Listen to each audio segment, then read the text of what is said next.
If you're planning on renting a car anytime soon, we have an important consumer alert for you. More and more people who do are complaining about the cars breaking down after getting vehicles that are almost worn out. Well, consumer reporter John Matarese shows us what to watch for next time you rent so you don't waste your money.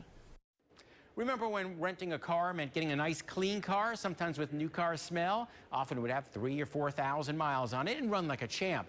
But those days are over. For Joni Flagg, her husband and daughter, it was to be the trip of a lifetime to Mount Rushmore, Yellowstone, the Grand Canyon.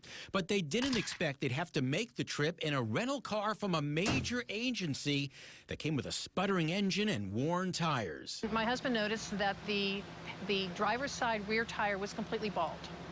And he said, wow, we got a long way to go.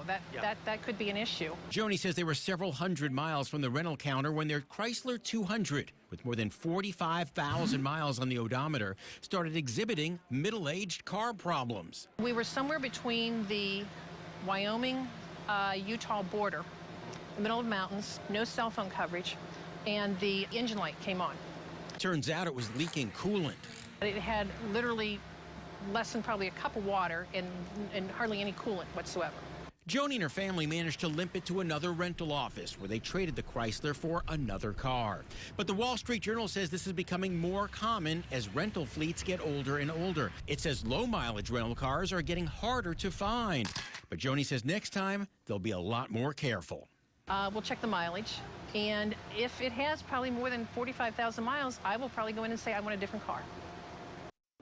My advice, if you end up with a stinky high-mileage used car, don't leave the lot with it. Ask to see what else is available, even if it's smaller, even if you have to wait an hour. That way you don't waste your money. I'm John Matarese.